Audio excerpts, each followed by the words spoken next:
서병수 의원은 5선의 중진 의원이시죠. 이 국민의힘 원내 최다선 의원이기도 합니다. 그 전에 부산광역시장을 지내기도 했고요. 전화 연결돼 있습니다. 서병수 의원님 안녕하세요. 네, 안녕하세요. 반갑습니다. 예, 반갑습니다. 제가 이제 궁금해서 많은 분들이 궁금해하실 것 같아서 이것부터 여쭤봐야 될 것 같습니다. 네. 내년 이제 3월이면 부산광역시장 이 보궐선거가 있잖아요. 네네네. 어떻게 좀 그 출마하시는 쪽으로 가닥을 잡고 계신 건가요? 어떻게 미정인가요? 정치는 언제든지 모든 가능성을 열어놓고 있어야 되지 않겠습니까? 예. 물론 뭐 시장을 4년 하다가 제가 가졌던 그런 꿈을 제대로 완결하지 못하고 했기 때문에 꿈은 여전히 가지고 있다고 봐야 되겠죠. 예. 그러나 이제 저도 이제 중진 의원이기 때문에 제 마음대로 제 꿈을 가지고 있다 하고 싶다고 해서 마음대로 해서는 안 된다고 봅니다. 5선 의원 그 중진 의원으로서 당의 사정도 감안해야 되고요. 예. 특히 이제 내후년 대선에 미칠 영향이 있지 않겠습니까? 그렇죠. 그런 면에서도 검토가 돼야 되고 무엇보다도 제가 이제 부산 진구 갑에 이번에 처음에 가서 우리 지역구 주민들께서 저를 국회의원으로 당선을 시켜주셨는데 우리 주민들의 의사가 가장 중요하다고 봅니다. 그래서 굉장히 조심스럽다는 말씀을 드립니다. 네. 네. 아무래도 이 부산 진구 갑에서 이 당선이 되셨기 네. 때문에 지역민들의 생각이 중요하고 네. 다만 이제 의지와 이제 희망은 있지만 네. 이 당의 또 전략적인 스탠스가 중요하다 이런 얘기네요. 네네, 그렇습니다. 무엇보다도 이제 2년 후에 있을 대선에서 저희들이 정권을 찾아와야 되지 않겠습니까? 그런 이제 상황에서, 서울시장 후보라든가 부산시장 후보가 누가 적합할 것인지, 이런 것도 고려를 해야 되지 않겠습니까? 예. 네. 그럼 뭐 이 결정은 언제쯤 가능해질까요? 글쎄요. 꼭 시간을 못 박을 수는 없지만, 예. 그러나 저희들 당에 좀 정비가 되고, 아무래도 이제 그 선출 룰이라든가, 예. 이런 것들이 이제 전해져야 되지 않겠습니까? 네. 알겠습니다. 이 네. 김세현 전 의원이 참 이미지가 깨끗하고 네네. 국민들로부터 많은 또 기대를 받고 있었는데 이제 불출마를 선언하면서 네. 이 의원님께 또 관심이 지금 집중되고 있어서 그런가요? 예, 제가 첫 질문을 드렸습니다. 네네. 네. 이제 4선을 하시고 이제 부산시장을 하고 다시 이제 국회로 네. 오신 거잖아요. 네, 그렇습니다. 그 전과는 좀 이 국회를 바라보는 좀 생각 또 여러 네. 가지가 좀 다르실 것 같은데 어떤가요? 네. 글쎄, 막상 이제 국회에 다시 와보니까 참 국회가 낯설다는 생각을 많이 하고 있습니다. 예. 그리고 요즘 자괴감도 좀 많이 듭니다. 자괴감도. 네, 왜냐하면 저도 이제 5선 이제 국회의원으로서 제가 이제 해야 될 역할이 있다라고 생각을 했었거든요. 예. 저는 비교적 과거에 이제 국회의원 생활을 할 때도 여야를 막론하고 특히 이제 상대당의 의원들하고 비교적 이야기가 통하는 그런 이제 사람이었습니다. 예. 그래서 그런 부분에서 이제 제가 역할이 있다라고 생각을 했는데 지금은 뭐 완전히 그런 것들이 뭐 협치라고 할까요? 예. 서로 여야가 마주 앉아서 머리를 맞대는 그런 분위기가 안 되고 있지 않습니까? 예. 완전히 이제 국회가 제왕적 대통령의 도구로 휘둘려져서 그야말로 민주주의가 파괴되는 뭐 현장이라는 그런 느낌도 들고요. 또 야당이 없어도 돌아가고 반대당이 없어도 작동하는 그런 대한민국 국회가 되어버렸기 때문에 예. 참 그런 이제 이 우리 국회라고 하는 것이 뭐 늘 입으로는 상생의 국회, 협치의 국회 이렇게 이야기하면서도 일방적으로 독조하는 그런 국회라서 참 자괴감이 좀 듭니다. 예. 특히 이제 그렇게 된 이유가 윤미향이나 김남국이나 황운하나 최강욱 이런 이제 대한민국 보통 사람들의 상식적인 그런 기준으로서는 처음부터 공천에서 배제되었어야 할 사람들이 공천을 받고 집권당 국회의원이 된 이 자신 미달의 그런 대한민국 국회가 아닌가 생각을 하고요. 대한민국 역사에서 이런 국회가 있을까 싶을 정도 그야말로 한 번도 경험하지 못한 국회에 있다 이런 생각이 듭니다. 예. 그래도 뭐 민주당 이낙연 대표나 또 네. 중진 의원들과는 또 오랫동안 의정 활동을 네, 같이 하셨기 네, 때문에 네. 좀 얘기가 되시지 않을까요? 네, 제가 아까 말씀을 드렸습니다만 저는 18대 때 국회 전반기 국회 기획재정위원회 위원장으로 활동을 했었거든요. 예. 그때 2008년도 리먼 브라더스 파산으로서 우리가 외환 위기가 있었을 때 여야가 뜻을 모으고 머리를 맞대서 적극적으로 우리가 외화 유동성 공급이 확대될 수 있도록 다른 나라들과 스와프도 하고 이렇게 적극적으로 지원을 했거든요. 네. 그런 과정에서 민주당 의원들하고도 자주 소통을 했고, 아까도 말씀드렸습니다만은, 민주당 의원들과는 비교적 이야기가 된다고 저는 생각을 하고 있었거든요. 예. 그래서 협치국회, 제가 할 역할, 여기에 대해서 기대를 하고 등원을 했었습니다. 그런데 뭐 지금부터 처음부터 꽉 막혔지 않습니까? 민주당은 상임위원장을 독식하고 있고요. 예.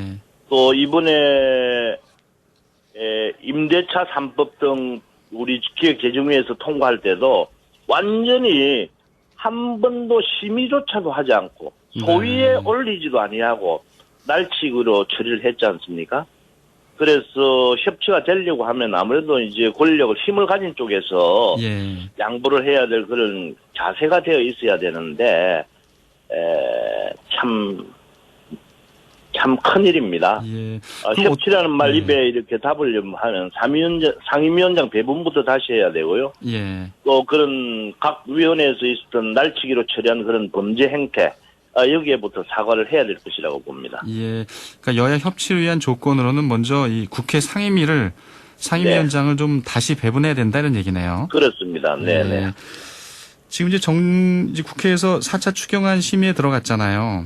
네네. 이제 22일 다음 주 네. 화요일 날 이제 처리하기로 여야 원내대표 간에 이제 합의는 된 상태인데 이제 네. 쟁점이 이 통신비 부분 또 이 독감 백신 전 국민 무료 접종 문제 이런 네. 문제들이 이제 좀 협의를 좀 필요로 하는 것 같은데 의원님 생각은 네. 어떠신가요? 그런데 이 예산 편성이라든가 또 이 코로나19라든가 하는 또 이번에 이제 폭우라든가 하는 것으로부터 중소 영세 상인들 우리 국민들 굉장히 고통스러워하지 않습니까? 예. 이런 분야에 대해서 지원하는 정책을 만든다든가 예산을 편성한다든가 하는 것은 전문가한테 맡겨야 됩니다. 각 부처에 네. 그런 전문가들이 많지 않습니까? 그런데 우리 정부가 지금 정책을 만들어 놓고 그것을 시행하는 이런 행태들을 이렇게 보면요. 정치적으로 너무 전문가가 아닌 정치적인 어떤 외압이 여러 군데서 들어감으로 인해 가지고 그러한 정책 자체가 왜곡되어 가지고 실제로 추경을 한다고 하더라도 편성된 돈이 제대로 필요한 사람한테 들어가느냐 아니면은 현 집권의 핵심에서 이야기하는 자기들이 가지고 있는 어떤 이념만을 위해서 다음 선거만을 위해 가지고 이런 정책을 만들고 예산 집행을 하느냐 이런 데 대해서 지금 굉장히 국민들이 걱정이 많거든요. 예. 이번에 그 통신비 문제만 하더라도 9,300억 원 결코 작은 돈이 아니지 않습니까? 뿐만이 아니라 이게 개인에게 주는 것이 아니라 바로 통신사로 건네갑니다. 네. 이것은 빚을 내서 통신 3사를 지원하겠다는 것이고 또 이것은 미래 세금으로 갚아야 될 돈 아니겠습니까? 그래서 국민의 58.2%가 통신비 지원이 잘못되었다고 이렇게 여론조사도 나오고 있고요. 이렇게 잘못된 정책, 추경, 대안을 이제 마련하는 일이야말로 국민들께서 우리 국회에 부여한 그런 역할이라고 봅니다. 예. 이번 추경 심사에서는 이런 것들 좀 제대로 바로 잡아야 되고요. 또 이 정부가 하는 일들 정말 무능하고 무책임하다고 봅니다. 왜냐하면 그 일들만 생기면 이 채권을 발행을 해서 예산을 편성하려고 하거든요. 예. 지금 이제 역대 예산 같은 것들을 보면은 뭐 이월된다든가 불용되는 그런 예산들도 많지 않습니까? 또 불급한 예산 이런 것들을 정말 기획재정부의 전문가들이 많이 있기 때문에 앉아서 한 1, 2주면 그야말로 추가 경정 예산을 저는 할 수 있다라고 봅니다. 음. 그래서 이 추경을 할 때도 추경이 필요하죠. 그러나 한다 하더라도 채권이라든가 빚을 내지 말고도 예. 얼마든지 알뜰하게 씀으로 해서 국가 재정도 생각을 해가면서 지금 닥친 어떤 위기라든가 극복을 충분히 할 수 있다라고 보거든요. 그래서 이런 점에 대해서도 정밀한 심의가 필요하다고 봅니다. 예. 그러니까 4차 추경안이 이 민생에 초점을 맞추기보다는 정치적인 네. 판단으로 이루어진다 이렇게 비판을 해주셨고 네. 빚을 내서는 절대 안 된다 이런 얘기를 또 강조를 절대 안 하셨네요. 된다라기보다도 필요하다면은 예. 빚을 내기도 해야 되지만 우선 해야 될 것은 지금 이번 이제 추경이라고 하는 것의 어떤 내역들을 우리가 봐야 되겠지만요. 현재 우리가 2020년도 예산 지금 집행하고 있는 거 있지 않습니까? 예. 이런 것에 관해서도 정말 불급하거나 아니면은 다 쓰지 못하고 이월된다든가 이전되는 그런 재원들이 있을 거란 말입니다. 그런 것들부터 챙겨서 우선 이제 쓰고 그다음에 모자란다고 하면은 국채를 발행한다든가 이렇게 돼야 되는데 알겠습니다. 그런 것에 대해서는 전혀 손을 대지 아니하고 예. 바로 빚부터 내려고 하는 그런 생각을 가지고 있기 때문에 정말 무능하고 무책임하다 이렇게 말씀을 드리는 겁니다. 예. 워낙 논란이 계속되고 있어서 좀 질문을 드리기도 좀 무안하기도 한데요. 추미애 법무장관 아들 의혹과 관련해서요. 네. 연일 공방이 거세기 때문에 그래도 끝으로 이건 네. 여쭤봐야 될 것 같습니다. 좀 어떻게 보세요? 지금 상황을. 참 공직자 또 추미애 장관 하면은 민주당의 당대표도 한 정말 우리 대한민국의 지도자 아니겠습니까? 그렇죠. 그렇다면 그게 당연히 잘못이 있으면은 당연히 사과해야 되고 또 사과를 했으면 또 책임을 지는 것 그런 것이 공직자의 자세가 아니겠습니까? 지도자의 자세가 아니겠습니까? 그런데도 불구하고 우리가 이제 대정부 질문이라든가 할 때 이렇게 답변하는 태도를 보면 말이죠. 예. 엉뚱한 이야기들을 너무 많이 하고 국민을 실망시키는 이야기들을 많이 하고 있지 않습니까? 예. 휴가 난데없이 무슨 자기 어떤 아들의 어떤 특혜 휴가를 하는데 검찰 개혁을 들이대 가지고 이야기를 하는 동문서답을 하는 등 정말 참 국가 지도자로서 네. 또는 공직자로서 알겠습니다. 정말 저급한 그런 그런 모습을 보여주고 있다라고 생각을 합니다. 알겠습니다. 이미 네네. 야당에서는 여러 가지 얘기들이 많이 나왔기 때문에요. 예. 오늘 네네네. 인터뷰는 여기까지 하고요. 예. 네. 다음에 또 말씀을 듣도록 하겠습니다. 오늘 말씀 잘 들었습니다. 네, 감사합니다. 국민의힘 서병수 의원이었습니다.